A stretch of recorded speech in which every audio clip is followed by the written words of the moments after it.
Hello बच्चों, आप सभी का हमारे चैनल आरती एजुकेशन क्लासेस में स्वागत है। आज के वीडियो में हम आपके लिए लेकर आए हैं लर्निंग आउटकम्स आधारित लर्निंग गेम सामग्री विषय सामाजिक विज्ञान कक्षा 7 के लिए।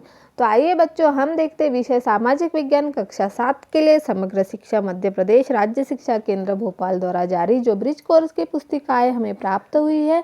कक्षा 7 सत्र 2022-23 खंड स सामाजिक विज्ञान। तो देखिए बच्चों, यहाँ पर हम लेकर आए हैं पार्ट 3 पृथ्वी की गतियाँ। पिछले वीडियो में हम आपके लिए लेकर आए थे पार्ट 2 ग्लोब एवं मानचित्र का। अब हम लेकर आए पृथ्वी की गतियाँ। तो देखिए ये बच्चों, हम आपको बता दे रहे हैं यहाँ पर विषय वस्तु का संक्षिप्त परिचय। तो पार्ट में क्या दिया है ये हम आपको संक्षिप्त में इसकी जानकारी देंगे। तो अंतरिक्ष में सभी खगोलीय पिंड निरंतर गतिमान है, अतः हमारी पृथ्वी भी गतिमान है। हमारी पृथ्वी दो प्रकार की गति करती है, घूर्णन गति एवं परिक्रमण गति। पृथ्वी का अपने अक्ष पर घूमना घूर्णन कहलाता है। सूर्य के चारों ओर एक स्थिर कक्ष में पृथ्वी की गति को परिक्रमण गति कहलाती है।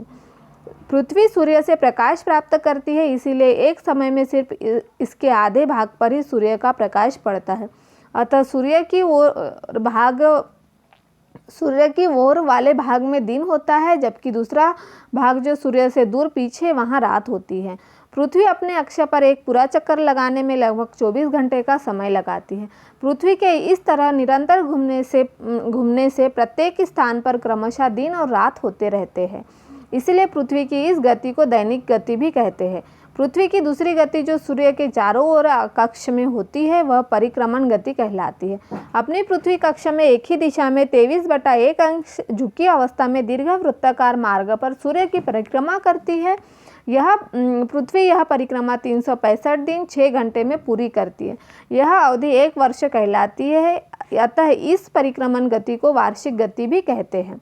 पृथ्वी के घूर्णन एवं परिक्रमण के कारण दिन एवं रात तथा ऋतुओं में परिवर्तन भी होता है। अब देखिए बच्चों, यहाँ पर हमें अभ्यास वर्कशीट दी हुई है। तो यहाँ देखिए क्या पूछा गया है। दिए गए प्रश्नों के उत्तर तालिका में लिखिए। प्रश्न और उत्तर।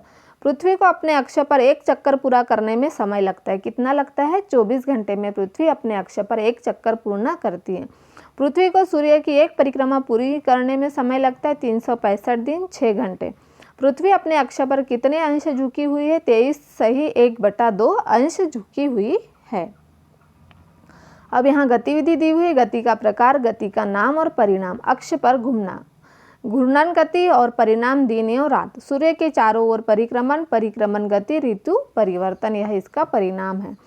फिर देखिए बच्चों, यहाँ चित्र देखकर प्रश्नों के उत्तर दीजिए। हमें यहाँ एक चित्र दिया हुआ है, इस चित्र के आधार पर हमें प्रश्नों के उत्तर देना है। यहाँ देखिए वसंत ऋतु दिख रहा है, उत्तरी गोलार्ध में शीत ऋतु, और फिर यहाँ पर देखिए उत्तरी वसंत ऋतु और यहाँ उत्तरी गोलार्ध में शीत ऋतु। यहाँ शरद ऋतु भी है, सूर्य है। और अब देखते हैं हमें प्रश्न क्या पूछे गए। प्रश्न नंबर 1, 21 जून को भारत में कौन सी ऋतु होती है? तो 21 जून को भारत में ग्रीष्म ऋतु होती है। दिन और रात बराबर कब होते हैं? 21 मार्च या 23 सितंबर को दिन और रात बराबर होते हैं। दिसंबर माह में दक्षिणी गोलार्ध में कौन सी ऋतु होती है? ग्रीष्म ऋतु। सितंबर माह में उत्तरी गोलार्ध में कौन सी ऋतु होती है? बसंत ऋतु। और मार्च माह में उत्तरी व दक्षिणी गोलार्ध में कौन सी ऋतु होती है? बसंत एवं शरद ऋतु।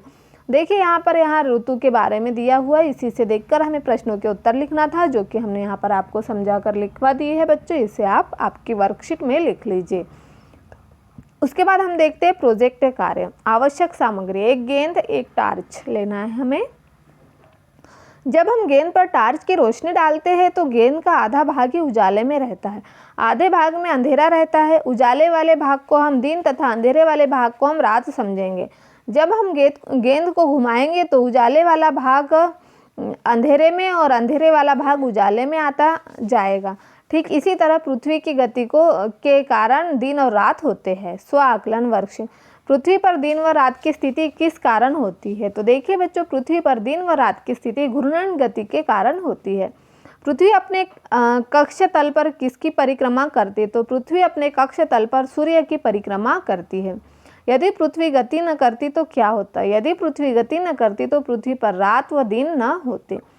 पृथ्वी पर ऋतु परिवर्तन क्यों होता है? लिखिए। तो पृथ्वी पर परिक्रमण के कारण ऋतु परिवर्तन होता है। तो इस तरह से हमने यहाँ पर प्रश्नों के उत्तर लिखवा दिए हैं। जो पार्ट 3 था उसके प्रोजेक्ट कार्य भी करवा दिया है, वर्कशीट कार्य भी करवा दिया है। तो इस तरह से आप इसे पूर्ण कर लीजिए आपकी ब्रिज कोर्स कक्षा 7 विषय सामाजिक विज्ञान में। तो इस तरह से यदि आपको हमारा वीडियो अच्छा लगता है तो हमारे चैनल को सब्सक्राइब ज़रूर कर लीजिए और बेल आइकन को प्रेस करना ना भूलें, ताकि आपको हमारे आने वाले वीडियो के नोटिफिकेशन मिलते रहेंगे।